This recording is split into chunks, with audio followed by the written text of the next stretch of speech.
podcast where we dive into stories, triumphs, and lives of football's greatest icons. I'm your host, Paulo, and today we're talking about a player who dazzled the world with his explosive speed, technical brilliance, and unrelenting passion. That's right, Paulo Futre, the Portuguese winger often dubbed the Portuguese Maradona. From his European Cup triumph with Porto to his unforgettable years at Atlético Madrid, Futre's career is a story of talent, tenacity, and a few colorful controversies. So grab your coffee, settle in, and let's journey through the incredible career of Paulo Jorge dos Santos Futre. Born on February 28, 1966 in Montijo, Portugal, Paulo Futre grew up surrounded by football. His father played for a local team, and young Paulo was kicking a ball as soon as he could walk.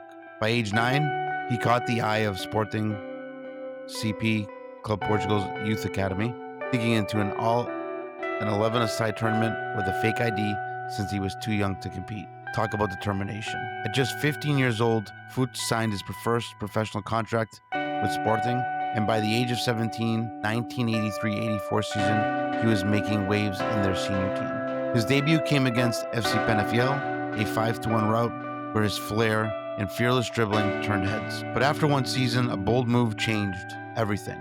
When Sporting's president denied his request for a pay raise, Futre packed his bags and joined rivals Futebol Clube de Porto, a decision that shocked Portuguese football at the time. This move wasn't just a transfer, it was a statement.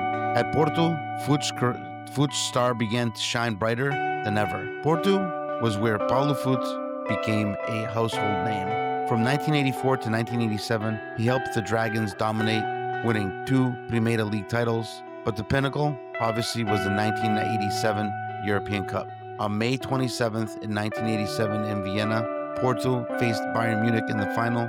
Paulo Futre was electric, earning man of the match honors in a 2-1 that marked Porto's first ever European Cup triumph. His speed, creativity, and his ability to outwit defenders drew comparisons to Diego Maradona himself. At just 21, Futre was named the European Footballer of the Year, runner-up in 1987, a massive achievement for a Portuguese player at the time. But with fame came opportunity, and soon a new chapter awaited in Spain. In 1987, Futre made a blockbuster move to Atlético Madrid, reportedly the second most expensive transfer in football history at the time, behind only Maradona. The deal included a now legendary yellow Porsche, personally delivered by Atletico's president, Jesus Gil, after Futre demanded it during negotiations. At Atlético Madrid, Futre became a cult hero. His flair, leadership, and clutch performances won over the fans. He captained the side for most of his tenure, and in the 1991-92 season, he was instrumental in teammate Manolo winning the Pichichi Trophy with 27 goals, thanks to Futre's countless assists. That same year, he scored in the Copa del Rey final, a 2-0 win over rivals Real Madrid, an iconic moment he later said was his career's peak. Futre, quote, "I wouldn't change that goal for anything, not even a Champions Cup," which today is known as the Champions League. Futre also led Atletico to another Copa del Rey in 1991 against Mallorca, but injuries, particularly to his knees, started to haunt him, casting his shadow over his prime years. On the international stage, Futre was just as electrifying. He debuted for Portugal at 17 years and 204 days old against Finland in 1983, setting a national team record. Over 12 years, he earned 41 caps, scored 6 goals, including a memorable performance at the 1986 FIFA World Cup. Unfortunately, Portugal's campaign ended in a group stage exit after a 3-1 loss to Morocco. Paulo Futre's talent was undeniable. His versatility allowed him to play as a winger, a second striker, or an attacking midfielder, always creating havoc for defenders. Yet injuries limited his consistency, and Portugal's golden generation was still a decade away, meaning he never had the international stage to fully showcase his brilliance. The 1990s were a mixed bag for Futre. In 1993, he returned to Portugal to join Benfica, scoring in the Taça de Portugal final to secure a 5-2 win over Boavista. But injuries followed him again. A stint at Marseille in France was marred by competition from Dragan Stojkovic and more physical setbacks. Then came Italy. Reggiana in 1993, Futre scored a stunning goal on his Serie A debut, helping the newly promoted side to their first ever top-flight win. Tragically, a brutal challenge in that same game sidelined him for the season. A brief spell at AC Milan in 1995 saw him play just one match, subbing in for Roberto Baggio as injuries continued to plague him. 1996, Futre joined West Ham United, where he made headlines for refusing to play until he was given the number 10 shirt. A true diva moment for Futre. His final stop was in Japan, for Japan's Yokohama Flugels in 1998, where he retired at 32 after a career-defining knee operation. In 1999, World Soccer Magazine named him joint 98th in their 100 greatest players of the 20th century, a testament to his impact. After hanging up his boots, Futre stayed close to the game.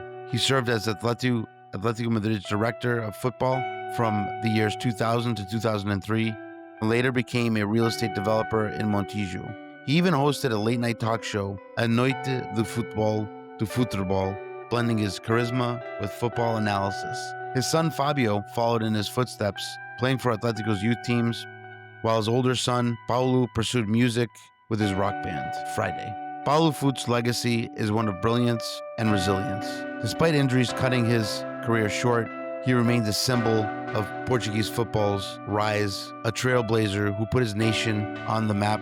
His flair, speed, and heart made him a fan favorite, especially at Atletico, where he's still revered. Paulo Futre's rookie card can be found in the 1993 Upper Deck World Cup preview set, card number 41. His first World Cup sticker is in the 1986 Panini FIFA World Cup, sticker number 395. He also has a very rare sticker that is considered his rookie by many, the 1983 Soccermo Ugolo Sinais de Trânsito Paulo Futre, sticker number 8. The last sale of this sticker was in a PSA 5 for $234 in June of 2024. Many of his autos could also be had on eBay for between $15 and $55. And that's the story of Paulo Futre, the kid from Montijo who became a global icon, Maradona's favorite footballer.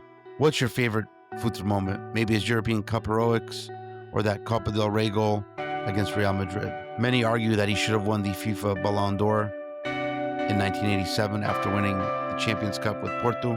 But drop your thoughts in the comments and let me know what you think. Next week, we'll dive into another football legend's journey. Stay tuned. If you enjoyed this episode, please subscribe, leave a review, and share with your fellow football fans. Until next time, keep loving the beautiful game. This has been another episode of The 90 Special People, Paulo Futre.